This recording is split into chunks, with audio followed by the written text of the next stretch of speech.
This time I'm replying to my own comment in a comment thread on one of my previous videos about understanding when your shadow is trying to play with your ego.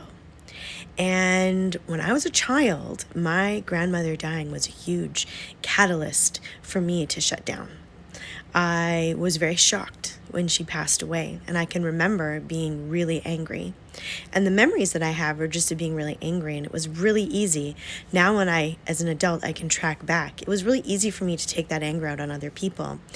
My siblings, my parents, and, for the most part, I think I wanted to be a nice person, but I know that there were events that changed me, and that was one of them.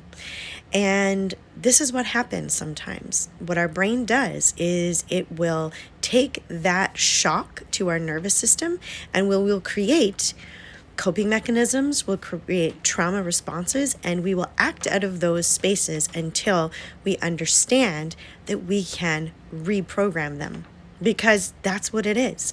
Your nervous system created a response to something. Now, sometimes, we hurt people along the way, especially if we take anger out on people, and we don't mean to. It's just important that you recognize that this is what you're doing, is that you're continuing to recreate that pattern over and over until you know that you can stop it. And that can be difficult. But the thing is, if you are strong enough to create a coping mechanism or having a response to that, you are strong enough to see it for what it is and then reprogram yourself. And it might take some time because it means that you need to go into observation of yourself. So my grandmother dying was a huge catalyst for me to shut down and to have anger. And so anytime anyone made me angry, my anger was probably magnified because I already had this anger that I was holding inside and I didn't know what to do with it. And so anytime anything made me angry, that's how I would react. And I'd probably overreact to being angry because I was trying to get the anger out of my system that I was holding on to.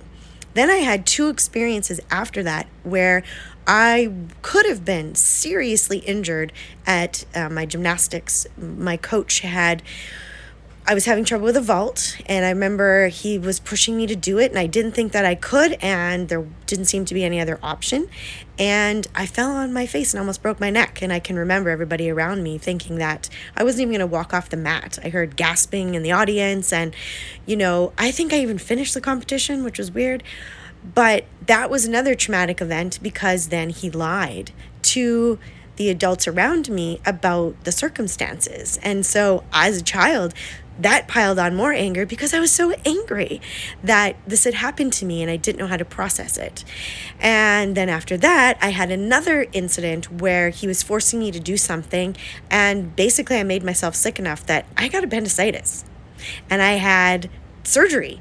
And so I was saved from him doing it again, but by kind of another traumatic event.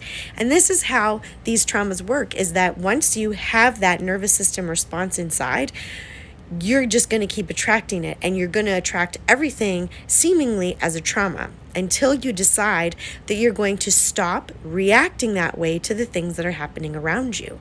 And I know that there were people that I took my anger out on, feeling that it was justified for a while, and how I attracted other people into my life in friendships and relationships that challenged that because I was used to that energy. And so I kept bringing that to me because I had that trauma that was still there. I was still acting out of that trauma space. And you can rewire that. You can rewire that in so many ways. And I'm actually developing some courses right now, some new courses that we're going to be launching soon this spring, on how to nourish yourself, how to feel those spaces, and how to rewire them. And we have many different techniques physically, and also what happens when you're emotionally detoxing, physically detoxing from this, and also just how to be vigilant and observe your own behavior when you're moving out of it. So I hope that helps, and you can take a look at the other videos that I have done, and I've talked about this, but this was something I thought, hey, I wanted to share that with people, because that is how trauma, is attached to you, and you create these coping mechanisms, and then you keep playing them out over and over again in various ways in your life until you learn that You just have to teach yourself another way to do it.